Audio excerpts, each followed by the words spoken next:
Welcome to Prachi academy YouTube channel. पिछले Jharkhand GS के class में हम लोग झारखंड के आदिम जनजाति में हम लोग पांचवा आदिम जनजाति खड़िया जनजाति जो हिल खड़िया है, जिसको सावर या सवर जनजाति कहते हैं, उसका डिटेल से स्टडी किए थे। चलिए उसी से आगे हम चलते हैं और आज का जो छठा आदिम जनजाति है वो है मेरे भाई असुर जनजाति।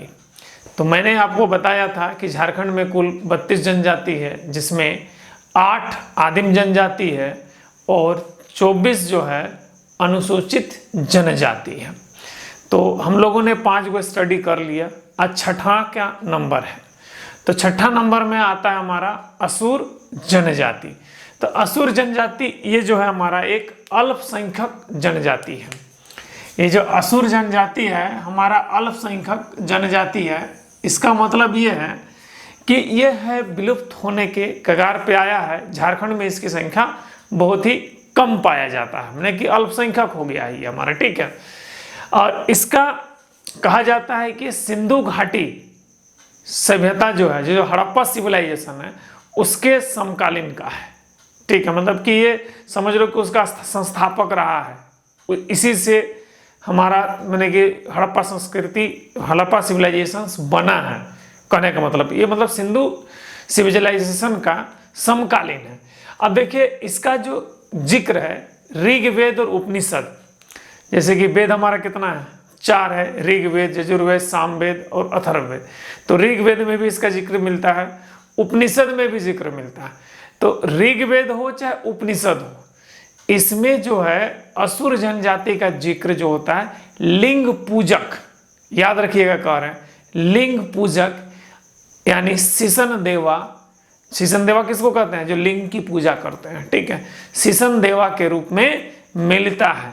मतलब असुर जनजाति का उल्लेख ऋग्वेद और उपनिषद, किसमें मेरे भाई, उपनिषद में मिलता है, ठीक है। इसमें इसका उल्लेख किस रूप में है, लिंग पूजक या सीसन देवा।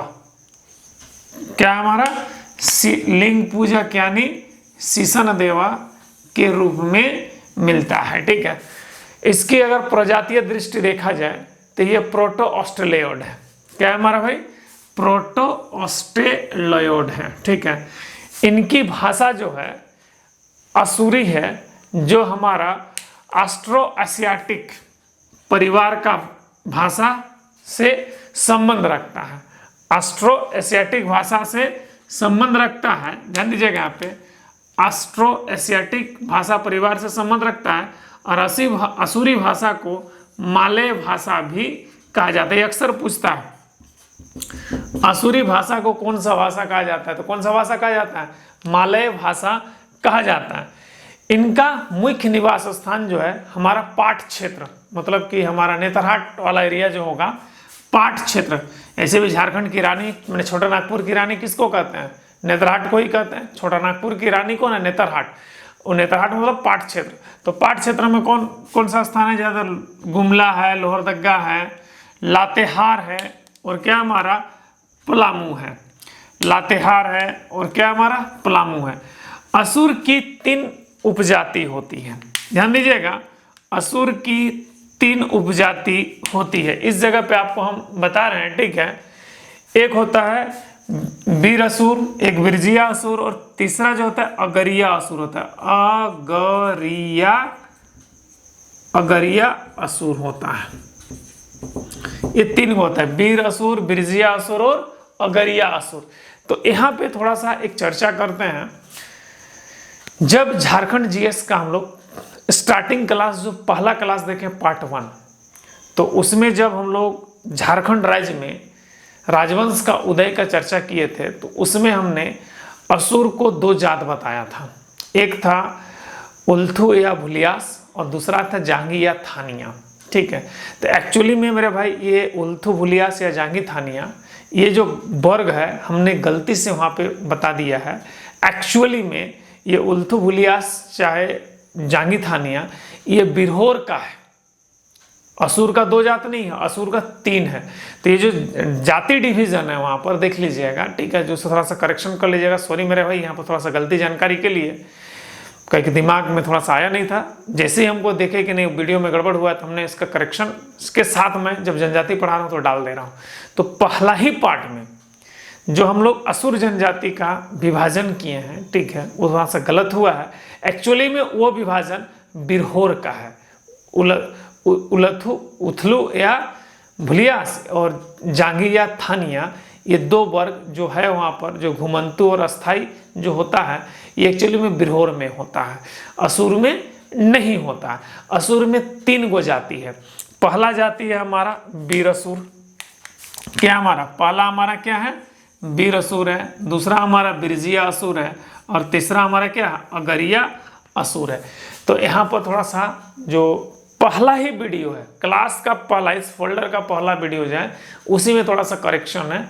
जो असुर का जो विभाजन किए हैं वो आपका 2 जाति में जो किए हैं वो गलत है। वो विभाजन एक्चुअली में बिरहोर जनजाति का है। असुर का जो जाति है 3 है हमारा, है ना। कौन कौन है हमारा? वीर, बिरजिया और अगरिया। तो इसको थोड़ा सा देख लीजिएगा और करेक्शन भी कर लीजिए। चलिए टॉपिक को आगे हम लोग कंटिन्यू करते हैं। तो देखिए जो वीर असुर होता है एक्चुअली में लोग वनवासी होता है, मतलब कि ये लोग पहाड़ में रहते हैं, जिस कारण से इसे सेल्का, कोल, यथुरा या जाट भी कहा जाता है। क्या कहा जाता है? सेल्का, कोल, अथुरा एवं जाट। सेल्का, कोल, यथुरा एवं जाट कहा जाता है। कोल आदिवासी लोग को कहते हैं, सेल्का, कोल, यथुरा या जाट कहा जाता है। इसके बाद मेरे भाई ध्यान दीजिएगा, अगरिया असुर जो होता है, ये असुर जो होता है अगरिया असुर, ये लोहा गलाने में एक्सपर्ट होता है। साथ ही साथ ये कुशल कारीगर भी होते थे और ये हथियार भी बहुत अच्छा बनाते थे। अर्थात ये जो अगरिया असुर है इसका मुख्य पेशा था लोहा गलाना और हथियार बनाना, और इसी से ये अपना बिजनेस करते थे, ठीक है। दूसरा है ब्रिजिया असुर, जो एक घुमक्कड़ असुर होते थे, ठीक है। ब्रिजिया असुर एक घुमक्कड़ असुर होते थे और ये घुमक्कड़ खेती करते थे। ये लोग क्या करते थे आपको बता दे रहे हैं, 2 से 5 एकड़ जमीन में जंगल को काट लेते थे, बस समझ गए।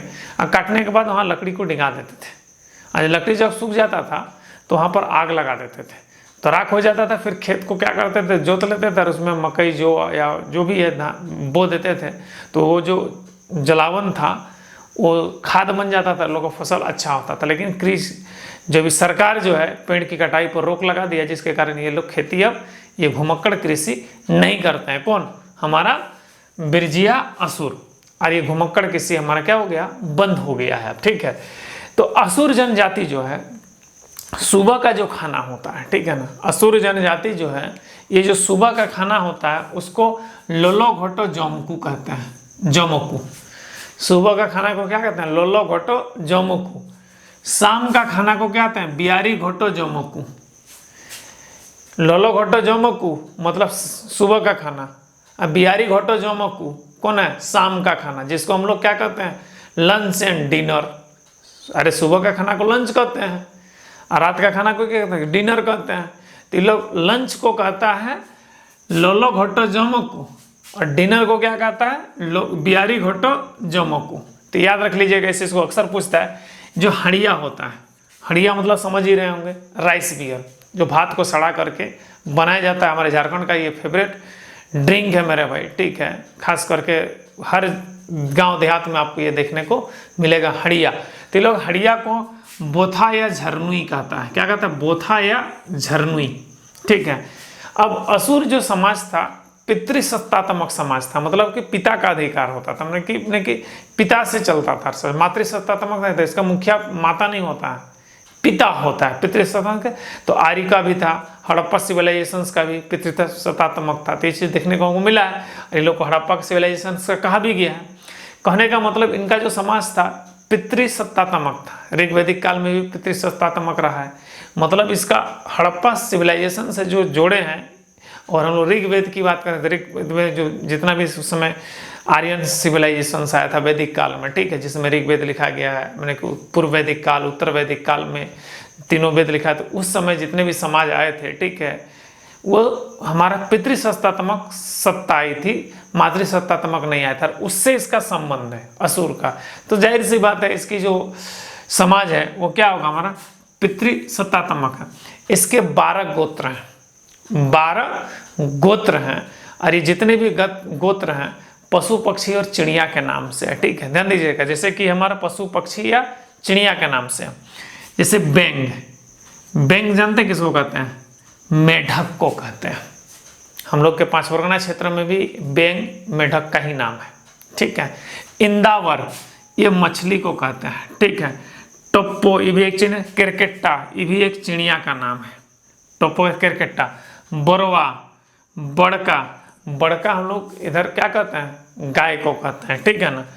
आइर, धान हमारा क्या है? खूसर, ठिठोइयो ये चोरई का नाम है। बघना, उल्लू, बघना और उल्लू क्या, ये भी दोनों चिड़िया का नाम है। चोरई मतलब चिड़िया। ठीक है, चिड़िया का नाम है। गोत्र को ये लोग क्या कहता है? पारस कहता है। पारस मणि जो होता है ना हमारा, तो गोत्र के लोग पारस के नाम से जानता है। हम लोग गोत्र को पारस कहेगा। 12 गोत्र है जिसमें प्रमुख गोत्र लिख दिए, बैंग, इंदावर, टप्पो, करकेट्टा, बरवा, बड़का, आइद, धान, खूसर, ठिठोइया, बघना एंड उल्लू। ठिठोइया भी चिड़िया का नाम है। ठीक है, याद रखिएगा इस चीज को। इन लोग का जो युवा गृह होता था, जिसमें मैंने कि लड़का और लड़की को सामाजिक शिक्षा, अनौपचारिक रूप से सांस्कृतिक शिक्षा जो अनौपचारिक रूप से दिया जाता था, उस युवा गृह को क्या कहता है लोग? गीति ओरा कहता है। क्या कहता है? गीति ओरा। और ये 1957 तक कार्यरत रहा। उसके बाद सरकारी संस्था आने पर इस युवा गृह का क्या होता है? मैंने कि विलय हो गया, समाप्त होने के कगार पर आ गया। क्योंकि जब सरकारी संस्थाएं आने लगी तो उसको औपचारिक शिक्षा मिलने लगा, अनौपचारिक शिक्षा नहीं मिलने का, जिसके कारण ये गीति वाला संस्था जो है धीरे धीरे ये धाराशाही खाने लगा पाठ क्षेत्रों पर। ठीक है, अब ध्यान दीजिएगा इसके बाद। ठीक है, ये जो है इस समाज में चामबंदी संस्कार का रिवाज है जो विवाह के समय खुलता है। ये चामबंदी संस्कार क्या होता है? ध्यान दीजिएगा।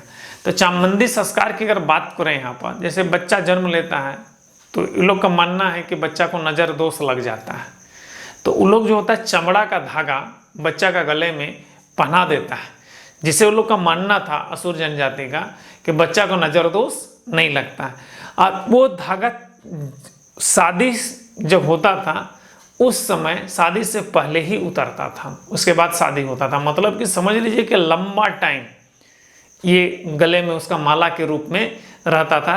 तो इसी प्रथा को असुर जनजाति में क्या कहते हैं? चामबंदी प्रथा कहते हैं, जिसमें बच्चा जो जन्म लेता है उसका गले में एक चमड़े का धागा डाल दिया जाता है, और इसका शादी होने से थोड़ा दिन मैंने कि थोड़ा सा पहले ये धागा उतरेगा, उसके बाद उसकी शादी होगी। और इसी प्रथा को हम लोग क्या कहते हैं? चामबंदी प्रथा कहते हैं। तो ये एक यूनिक चीज़ है। जैसे गला में हम लोग क्या करते हैं? दुर्गा का जी का लॉकेट दे देते हैं अपना बाल बच्चा को, कुछ नहीं तो लाल धागा पहन लेते हैं, बजरंगबली जी का लॉकेट पहन लेते हैं। ठीक है, कुछ नहीं तो सोना का चैन पहन लेता है, कोई चांदी का चैन पहन लेता है। तो गला में माला रहता है, हर किसी के साथ रहता है, जैसा क्षमता उस हिसाब से अपना पहनता है। ठीक है, कोई ताबीज पहन लिया। तो इन लोग का जो अपना नज़र दोष ना बचे बोलकर, नज़र दोष से बचने के लिए, तो ये जो असुर जनजाति है ये नज़र दोष बचने के लिए बच्चा का गले में क्या होता है? चामबंदी डाल देता था, जो शादी के से जस्ट पहले उतरता था। और इसी प्रथा को क्या कहते हैं? चामबंदी प्रथा कहते हैं। तो जितने भी आदिम अनुसूचित जाति जनजाति या आदिम में 32 गो है, उसमें से एक ही एक असुर जनजाति है जिसमें चामबंदी प्रथा देखने को मिलता है। तो ये बहुत ही ज़बरदस्त क्वेश्चन है कि चामबंदी प्रथा किस जनजाति में देखने को मिलता है? तो किसमें? असुर जनजाति में देखने को मिलता है। इस चीज़ को याद रखिएगा यहाँ पर। ठीक है, इस असुर जनजाति में विवाह 3 प्रकार का होता है: इदिमी विवाह, विधि सम्मत विवाह और ढुकू विवाह।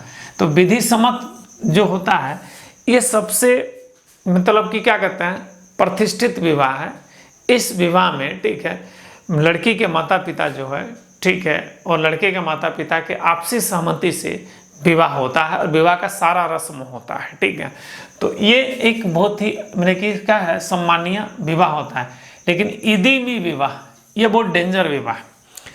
इदिमी विवाह जो है इसमें जो होता है शादी से पहले ही लड़का और लड़की पति पत्नी के रूप में रह सकते हैं, जिसको लिव इन रिलेशनशिप कहते हैं। जो आज के डेट में देखिएगा हमारे बहुत सारे एक्टर्स जो है लिव इन रिलेशनशिप में रहते हैं। ठीक है, जैसे कि हमारा क्या बोलते हैं कंगना रनौत है। ठीक है, कंगना रनौत के बारे में भी आप देखें हैं, लिव इन रिलेशनशिप में बहुत ज़्यादा रह रही थी और हमेशा ब्रेकअप होता है। तुम्हारा दीपिका पादुकोण का भी वही कहानी था, ठीक है। ऐश्वर्या राय का भी कहानी था, सलमान खान के साथ रही, फिर क्या बोलते हैं विवेक ओबरॉय के साथ रही, उसका लास्ट में नहीं बना तो जाकर अभिषेक बच्चन से शादी कर लिया। तो कहने का मतलब लिव इन रिलेशनशिप का मतलब क्या है कि उसके साथ रह कर ट्राई कर लेता है कि हमारा जोड़ी जमेगा कि नहीं जमेगा, ठीक है। और अगर जोड़ी जम गया तो ठीक है, और नहीं जमा तो छोड़ दो। लेकिन लोग इस बीच बच्चा भी पैदा कर सकता है, ठीक है। ऐसा नहीं है कि मैंने कि लिव इन रिलेशनशिप में रह रहा है, बच्चा पैदा अगर कर देंगे तो समाज हमको एक्सेप्ट नहीं करेगा, ऐसा नहीं है। बच्चा भी ये लोग पैदा कर सकता है, लेकिन जिस दिन इन लोग को वैवाहिक जीवन में बांधना है उस दिन ने समाज में आना है दोनों को वैवाहिक जीवन में, कि हम लोग अब समाज में रहेंगे दोनों साथ में, ठीक है, समाज के साथ चलेंगे, तो उस दिन विवाह का सारा नियम को पालन करना होगा, चाहे बच्चा गोद में लेकर के क्यों ना। अभी हाल ही फिलहाल में हमारे गांव में एक घटना घटी है, आपको बता दे रहे हैं, ठीक है। बड़ा ही मज़ेदार देखने को तथ्य मिला मेरे भाई, मेरे ही बगल के गाँव का घटना है। एक लड़का और एक लड़की का बात हम बता रहे हैं, ठीक है, एकदम यही ईदी में विवाह के बारे में बता रहे हैं, ठीक है। अरे मेरे गाँव के बगले का घटना है, ठीक है। तो ईदी में विवाह की बात करते हैं तो करीब करीब 12 साल से लिव इन रिलेशनशिप में रहा, 12 साल से लिव इन रिलेशनशिप में रहा, ठीक है। गार्जियन नहीं मान रहा था, तो 12 साल का लंबा लिव इन रिलेशनशिप में लड़का लड़की साथ रहता था, ठीक है। लास्ट में गार्जियन तंग आकर के ब्याह कर दिया, लेकिन ब्याह तब किया जब एक बच्चा आ गया तब, ठीक है। तो एक बच्चा आ गया, 5 महीना का बच्चों हो गया, उसके बाद होकर ब्याह कर दिया। तो मतलब कि ये जो हमारे गांव का जो इवेंट हुआ, ये वाला जो शादी हुआ अभी हाल ही फिलहाल में हुआ है, आपको पढ़ा रहे हैं, जस्ट आज भी कुछ दिन पहले गुजरा, इसलिए एग्जाम्पल भी याद आ गया। तो वैसा मेरे सामने घटना घटा, तब हमको ये असुर जनजाति का ये ईदीमी विवाह हमको नजर आ गया, ठीक है। अरे साला इस टाइप का विवाह तो ईदीमी विवाह होता था असुर जनजाति में। तो पक्का जो है ये जो हमारा गांव का घटना घटा है ये बगल वाला, ठीक है, ये साला ईदीमी विवाह है, मतलब पक्का ही असुर जनजाति से बिलोंग करता होगा, ठीक है। तभी ना हुआ है मेरे भाई, कई लोग इस समाज में इस चीज को एक और उसको क्या क्या समाज में स्थान दिया। लड़का और लड़की भी 12 से 15 साल लिव इन रिलेशनशिप में रहा, लास्ट में लोग बच्चों पैदा कर लिया और लास्ट में बच्चा के साथ ब्याह कर लिया, बस समझ रहा। गार्जियनों सपोर्ट किया उसको, ठीक है, ब्याह भी हो गया। तो कहने का मतलब इस विवाह का नाम क्या दिया, ईदीमी विवाह। तो याद रखिएगा ये बड़ा जबरदस्त विवाह है ईदीमी विवाह, ठीक है। आप ध्यान दीजिएगा, ढुकू विवाह। ढुकू विवाह एक प्रेम विवाह है। मान लीजिएगा लड़का और लड़की में प्रेम हो गया, लेकिन अब बाद में बोलता है लड़का हम नहीं रखें, तो लड़की जबरदस्ती लड़का का घर में घुस गया, तो इस प्रकार के विवाह को क्या कहते हैं, ढुकू विवाह कहते हैं। तो ये 3 प्रकार का विवाह आपको असुर जनजाति जो है, जो आदिम जनजाति, इसमें देखने को मिलता है। अब देखिए इसका जो देवता है सिंगबुंगा है, मरंगबुंगा है, धरती माता है, दुआरी है, पाटदरा है और तुसु सिद्ध है। जिसमें से सिंगबुंगा जो है ये हमारा क्या है, प्रमुख देवता है। क्या है, सिंगबुंगा हमारा क्या है, प्रमुख देवता है। कौन, सिंगबुंगा। अब देखिए पूजा पाठ जो करता है वो बेगा और उसका सहायक सुबारी करता है, जो प्रमुख भूमिका होता है कोई भी पूजा पाठ के लिए। किसका किसका, बेगा और सुबारी का प्रमुख भूमिका रहता है।